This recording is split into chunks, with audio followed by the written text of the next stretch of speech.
Hey, so we're here at Subaru Stadium in Philadelphia for our workshop, Subaru workshop here, the next 3 days. And let me show you what we have.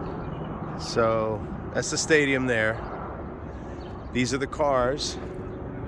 So we got a lot of new cars here, newer cars.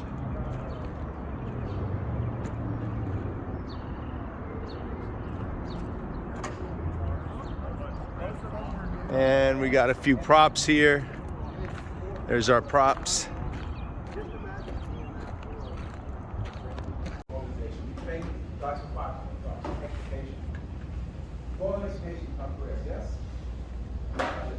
Who's the most recently hired firefighter in who's the shortest career? How long been on? 3 years. Anybody less than 3 years? Okay, who's the longest? Okay, so here we are at Subaru Stadium here in Philadelphia for the NAVRA Workshop, the NAVRA Subaru Workshop. And as you can see behind me, we are starting day one.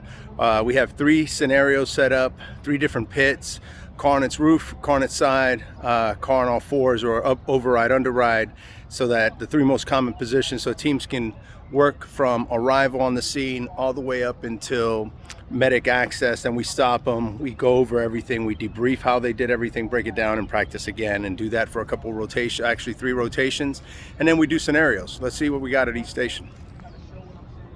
Say all of it. We travel around and some judge from another department listens to me. His department of resources are different. So whatever's comfortable for you, call your department of resources or just say what's needed for the scenario. Trauma alert, rescue, transport, bada bing, we're done.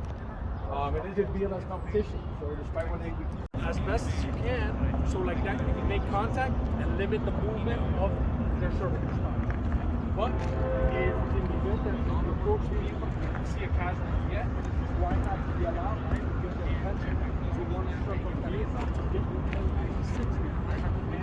inner outer, or you come in contact with the casualty and then give them appropriate directions for them to take forward. So we're going to be piggybacking off of each other. Whatever points I missed. He walks around with fire.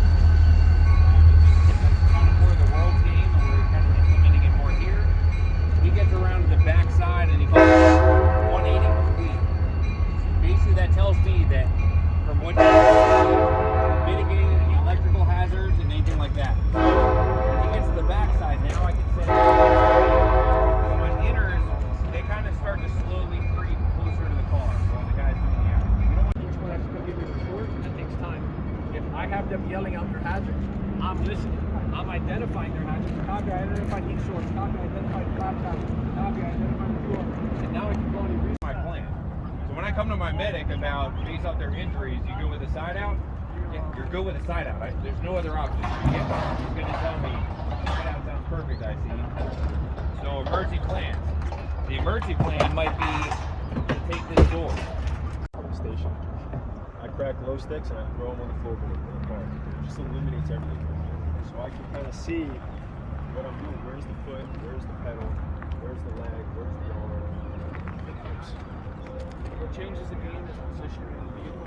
When it's upright, it's simple, it's capable. You know, stabilizing. All right, guys, so here we are, day one of our NAVRA Subaru workshop in Philadelphia, and we've got 4 departments here. We have Chester Fire Department, we have Philadelphia Fire Department, we also have Wilmington Fire Department, and we have Scranton Fire Department. So we have 4 organizations here, 4 agencies, and we have about 42 members here doing the training. So let's break it down group by group. Okay, so here, car on its side, we have our 2 incident command instructors, Lieutenant Tabik of Palm Beach County Fire Rescue Punishers and Captain Jason Lynn of Hillsborough County. And this is their group. What they get at each of these stations is they're going to get instruction on incident command at one station, technical use and knowledge of tools in the other station, and medical in the station right behind me. Let's go look at medical. Okay. Okay, here we have Captain Michael Ung of the Miami-Dade Fire Rescue Blackhearts and Lieutenant Anthony DeJesus from the Palm Beach County Fire Rescue Punishers. And what they're doing here is going over medical component. So we have incident command, we have medical, and we have technical. This is medical.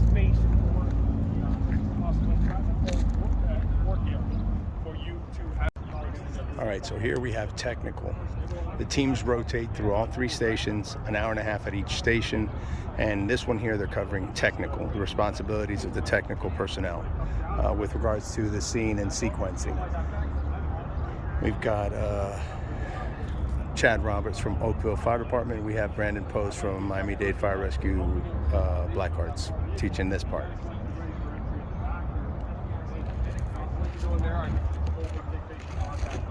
Now I'm dedicated to this patient. Seen by your teammates, watching the assessors, but it's by far one of the most important jobs, right? It's like the sous chef, right? You're doing a lot of the prep work. The scenario goes as you go, right? So everything you can do interior to make the scenario go smoother, it's going to alleviate a lot of those future issues. It starts tilting the other way, so the tactical position for the incident commander is to be able to what's going on with the patient and see what's going on. That some of them will stay fixed in one spot and miss what's going on the outside, and then there's other ones that are running around like a chicken with their head cut off that miss the important things because they're always moving around. There has to be a balance between. I might be dedicated here for a while. I talk a lot about playing chess, not checkers, right? So you guys understand the concept of that. So when it comes to stabilization, a lot of the times, again, at the tactical level, the techs are thinking, I got to stabilize this, right? Or you could be the one to say, I want you to go in this window. You can do both. It's really how you want to work it. I try to take the load off of me as the IC. I say, medic, let me know how you're going to get in. Okay. And if my medic says, I see rear door open, copy, that's your entry point. Or I see I need to break a window. Don't worry, I'll That's make sure you when guys I'll all be in get control. pictures. Okay, I see you break a window. Gotcha. Overall. And that's just how I operate. You can be to it from the beginning and just say, I want you going in that window. Right. You have the glass out. carte blanche. Put it in the debris pile. Boom. Just like cover this area up. Anytime we remove something from the car, right, we're going to cover up the sharps, stabilization, right? But our big point here is just getting this out, cleared out of the way, cover up all the sharps, boom, medic entry ready, boom, medic's going to come in, right? At that point is the tech tube. Key secure. You cannot manipulate the steering wheel. That might help you, right? Get it up, telescoping up and away. Little things to think about. Is your seat electric? Electric or manual seat back